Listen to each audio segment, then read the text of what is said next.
Okay, hello there. My name's Luke Jennings. I'm VP of Research for Push Security, and I'm here to speak to you today about how identity-based attacks are evolving. I've produced a sort of MITRE-style framework for SaaS-based attacks, sort of identity-based attacks, which is open source on GitHub.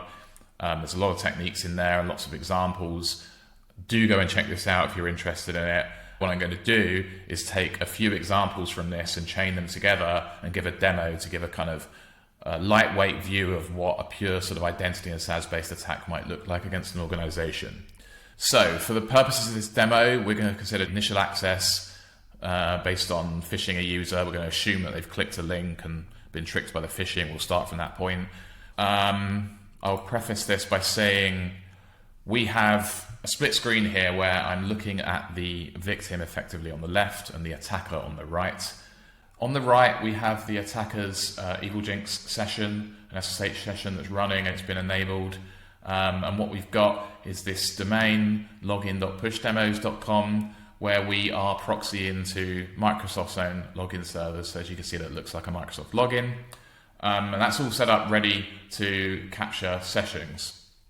So on the left, effectively, we're emulating the victim. We're saying they've already clicked a phishing link, and here they are. So they go and enter their username. So I enter my test username here. I'm then prompted for a password. I enter my password. This will be validated correctly by Microsoft. So we've already captured that. We can see that on the right. And then I'll be prompted for my chosen MFA method, which in this case is a one-time password using Microsoft Authenticator. Evil Jinx has now continued to proxy all this. I'm now logged in, and as a user seeing that, I'm now logged into my legit Microsoft 365 session. I would see all the files and emails and other things that I'd expect to see because it is legitimate. But from the attacker's perspective, they've stolen the session. I can list it here. I've got the password as well. The tokens have been captured. And if I want to now, I can just dump those tokens, import them into my own browser, and hijack that session. So that's using Evil Jinx to bypass an MFA-enabled Microsoft login. We could do it with any site. I've just used Microsoft as an example here. So, similarly to before, the attacker is on the right and the victim effectively is on the left. We've already clicked a phishing link, and you can see I'm on this definitely not phishing.com domain. And I'm looking at an Okta login page. And in this case, this is effectively the victim's real Okta login page, but it's just they're actually looking at an attacker's browser instead without realizing. On the right, we have the attacker. We've got their terminal session running Evil No VNC, but because that's really just controlling a browser, we're going to bring up the attacker's browser as well so we can see both instances of it, the real one and the rendered VNC version on the left. And what this means is that everything that the victim does is mirrored because they are really just controlling the attacker's browser. So you can see as I enter my username there, the attacker sees everything that's going on and they can monitor this. And we've got the same process again where I log in with a username and password and then prompted for MFA. In this case, I'm using the Okta Verify app and I pick the one-time password method and enter that. And then I'll be successfully logged in to Okta. Now at this point, the victim on the left sees all the normal applications they expect to see in Okta because this is their legitimate Okta tenant. So it looks pretty legit at this point. If they haven't realized something was up by now, then they're probably convinced everything's fine at this point because they see what they expect to see. Now, from an attacker's perspective, I might say, okay, I've got what I want now, and this might not be the most stealthy way of doing it, but I could just cut the user off. So there I go, just disconnect them. It looks like the app stopped working to the user, and all I say now as the attacker is, right, thanks for logging me in. I'll take back my browser now, thank you very much. And then I'm in. So at this point, I can start looking at post-exploitation options. For example, if they're using Okta SWA, one simple thing is I might just want to start grabbing some other passwords for other apps that are configured in there and using those and noting those down too. And they don't go through the SSO mechanism, so they might be a way for me to laterally move afterwards. But if I'm happy that this is all done, I could keep using that browser, or I can eventually tear down the connection and look at what other data has been captured and is available. So we obviously still capture the data we see going through it, just like we did with the other technique before. So we've still got the password as well, And of course, we've got the cookies, so we could use them to import into another browser later if we want to. For the next demo, what we're going to see is post-exploitation with basically persistence techniques and lateral movement within Okta. So we're going to say, what can someone do once they've compromised just a normal user, not an admin user, but like a fairly ordinary user of Okta. So in this case, we're going to follow on from the demo we had before. We're going to assume at this point the attacker's just re-imported those cookies into their own browser. So now we've got a full screen window that is just the attacker for these post-exploitation techniques. So the first thing that I want to do is laterally move to lots of different applications. And that's the best thing about applications like this, is you can immediately move to lots of downstream apps. And then even if someone detects and kicks you out of the Okta account very quickly, you've established legitimate sessions on lots of downstream apps that probably won't be cancelled when that happens. So that's the first level of lateral movement and persistence. In this case, I'm going to show it happening with Shortcut. In this case, Shortcut is using an Okta SWA login, so it's essentially just logging in with a username and password for me, which we can also steal. But I'm now logged into this app, so I've moved here already. And now I'm looking for some way to persist even further. And there are lots of very simple techniques with different SaaS applications to enable this. So here we're going to look at one example, just simple API tokens. Any ordinary user here for this application can create an API token. I go and create one here. That means even if I get kicked out of Okta, even if I get kicked out of Shortcut, my session is cancelled. I've got this API token I can use to come back later. So that's one persistence option. I'll then move to Google Drive, where, okay, what we're going to say is that in this case, we've compromised a finance user. That's the idea. So I've gone to their Google Drive using a similar technique. Okay, how do I maintain access here? Finance, that's probably the most interesting thing this user has access to. I'm going to make a sharing link.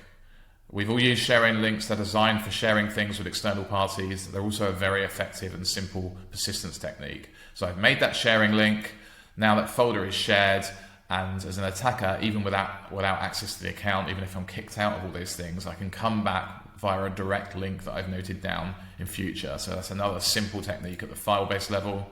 And then we'll see a third example here. I'm going to go, oh, we've got to Expensify. Okay, just an expenses app. How do I maintain access here? Are there any simple techniques? Okay, this supports secondary logins. We can go and add in our own Gmail account. And then this is another common feature in SaaS applications. That means I can then log into this app using a different email address I control in future. So even if I get kicked out of the Okta account or kicked out of that email address that the user normally has, I've got my own Gmail account there to gain access. So we've seen effectively very quickly and easily laterally move into 3 downstream applications and setting up 3 other simple persistence-based techniques just from one single standard user compromise. We're now going to look at something slightly more advanced using a technique called SAML jacking. So what we're going to assume here is that though we haven't compromised like an Okta admin or a general sysadmin or anything, they're not, admins of Active Directory or Okta or anything like that. They're a finance user, but it's common when you've got hundreds of SaaS applications in use in an organization for there to be application owners. So in this case, maybe Expensify is an app that a head finance user might have admin control of, even if they don't have that for sort of core systems like Okta. So we find they're an admin in this case, and it's been configured for SAML-based SSO via Okta. And SAML jacking means we modify this SAML process. So SAML effectively means when you go to log into an app, it redirects to a different URL. And that happens during the login process after you've already seen the legitimate application URL. And so from a user's perspective, the original link looks legit and they're expecting to be prompted for credentials. So if you can redirect someone to somewhere malicious, it's a pretty convincing social engineering attack. And in this case, we're going to use SAML jacking to turn that into a pretty sneaky lateral movement technique. So we're going to go and look at the configuration that's already been set up to allow authentication via Okta. So this is my Okta bug crowd instance. I'm just going to go and replace that to my phishing URL. And I'm going to save that. And what this means now is that any other user that decides to access Expensify via Okta is going to get automatically phished. I don't need to send them a link. So if I go back to Okta now and I click Expensify, what you're going to find is it takes me to Expensify, requires the email for the SAML login, and then immediately redirects to my Okta phishing page as well. And a lot of users are going to fall for that, like even very security conscious users, even security professionals themselves could easily fall victim to this attack. And at that point, you can spread your infection to other users through this as a watering hole based technique. Okay, so hopefully that gives an idea of why the post-exploitation phase here is so dangerous as well. So imagine from an incident responder's perspective, it's very difficult to deal with as well. This is not just like an old school endpoint compromise where you just take it off the network if you catch it early. You've got a lot more to consider in terms of downstream apps and persistence options. Okay, so I'm going to just show you a little bit quickly about what we're doing with Push, how we're trying to help in this space. How do we detect some of these tool sets in use? How do we generally make phishing become harder?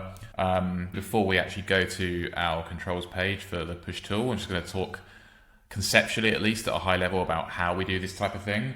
Broadly speaking, we're looking for any evidence of difference between a legitimate site and behaviors that we would expect to see for attack in the more middle approaches or techniques or tool sets themselves. I'm just going to use Evil No VNC as a good example again here because this does all sorts of things. This is just, say, the HTML page for a legitimate Okta instance. So we can see the DOM as it's been loaded. So being in a browser extension, we have the benefit of seeing everything. Like once it's loaded, we see how it changes in response to user events as well as all the network traffic and everything. So effectively, we can inspect and trace activity in a lot more detail than you would with something like a proxy. But this is what the DOM looks like when it's been loaded. If we then look at an Evil No VNC example, although it may be visually similar, it is clearly different in terms of the HTML. So I've selected that canvas element, which Chrome has just highlighted. That's why there are those squiggles on the left. But you can see how it may visually appear similar to a user, but even just the HTML at this level is completely different, as well as many different things that are different in terms of what happens in response to different user events. So there are lots of different approaches for different techniques and tool sets here, but we're looking for behavioral differences, and the browser extension is in a really good place to deal with that. So we'll move on to the actual tooling we use to detect it now. So this is our controls page, which hosts our ITDR features. Right now we're going to look at the phishing tool detection. So I'm going to show you what that looks like. I'm going to use warning mode and we'll see what it looks like as an example here. So let's go to our user's browser. Let's say they've got a phishing email and so they're like, okay, I'm clicking this link. They load that and then you saw the initial page load occurred, but as soon as our browser extension has observed the full DOM load and everything can determine that actually this looks like Evil No VNC, it's kicked in and given this warning. And as warn mode, they still have this button where they can proceed anyway. But otherwise, this is a strong warning for the user. Now, that will then report an event back up to our system, and that will be reported to your SIM if you configured webhooks as well, so you can get those centralized alerts too. So that's what we're doing at the browser level for phishing tool detection. We're going to move on to a demo where we detect and block attempted SSO credential reuse. So this addresses another part of the problem where rather than detect tooling in use, we're going to try to stop SSO credentials being reused. So essentially we want to pin someone's password for their identity provider to that particular identity provider tenant and make sure they don't use it elsewhere, which is a very sort of generic and effective control. So in this case, what we're going to see is we've got this, this potential phishing page, and our user is about to log into it. Now, if I just enter a password, like just literally the word password or any other password, it's fine. But what happens here is the browser has a k-anonymized hash in place to know what the IDP password is, which you can check locally. Like we don't synchronize those things, but what happens is it can detect if that gets entered into a field.